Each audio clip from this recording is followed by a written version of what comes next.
Hello, everyone. In this video, we're going to show you how to request a sales and service provider refund application.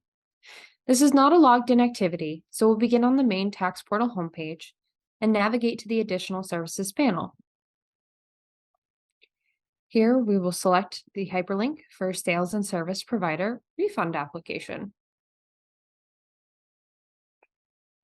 Throughout this process, there will be required fields or actions. These will be indicated by red asterisks or a red circled I. You will not be able to proceed until they have all been filled in or completed. Depending on the type of refund application you are requesting, you would either select Sales and Use Tax or Service Provider Tax. For this video, we will select Sales and Use Tax. And we'll click Next to proceed. Please take note of the Save Draft button at the bottom of the screen, which allows you to save your progress and continue later. You can also cancel your request and not save your progress by clicking on the Cancel button. You can also navigate back to a previous page by using the Previous button or by clicking on a previous page name in the blue bar at the top.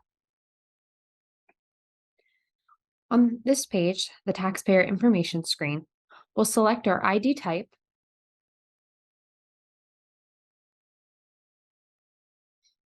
and enter in our ID number. Because we selected Social Security number as our ID type, we are prompted to enter in our first and last name, our phone number, and our email address. Had we selected a different ID type, different fields would be required. For now, we'll click Next to proceed. On this screen, we'll enter in our legal address,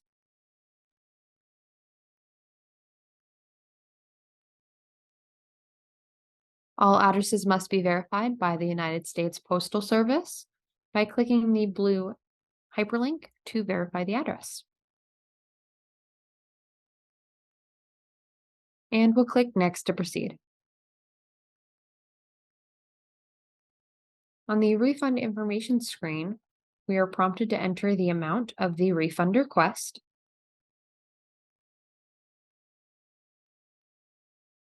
and indicate the reason for our refund. For this demonstration, we will select sales tax paid on the purchase of a vehicle and enter in the purchase date of the property.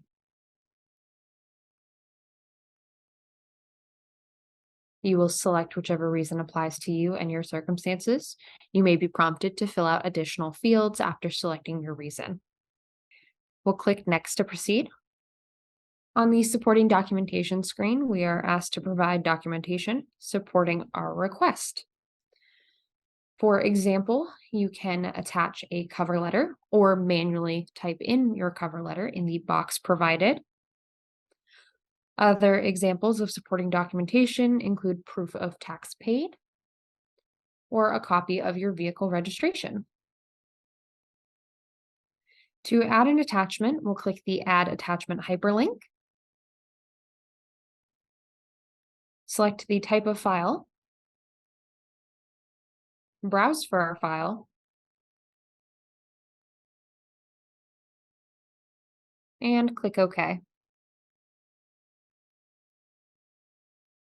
For the purposes of today's demonstration, we are attaching a cover letter and proof of tax paid.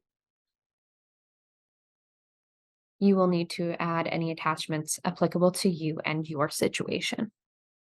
You can repeat the add attachment process as many times as needed. Once you've added all attachments, you'll click Next to proceed.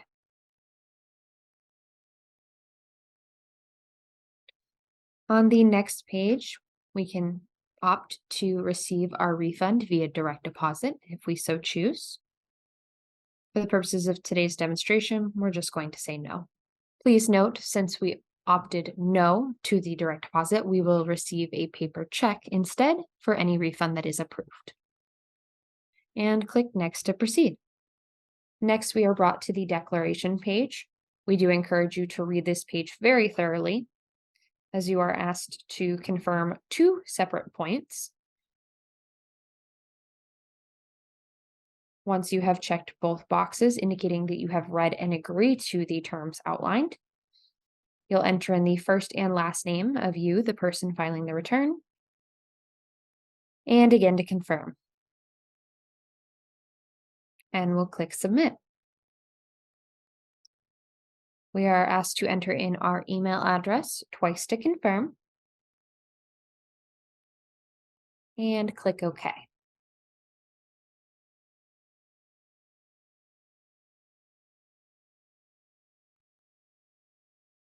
This email address is reiterated back to us on the confirmation page, along with our confirmation code. As always, we encourage you to make note of this information for your records. And that concludes our demonstration of how to submit a sales or service provider refund application request. Thank you all for watching.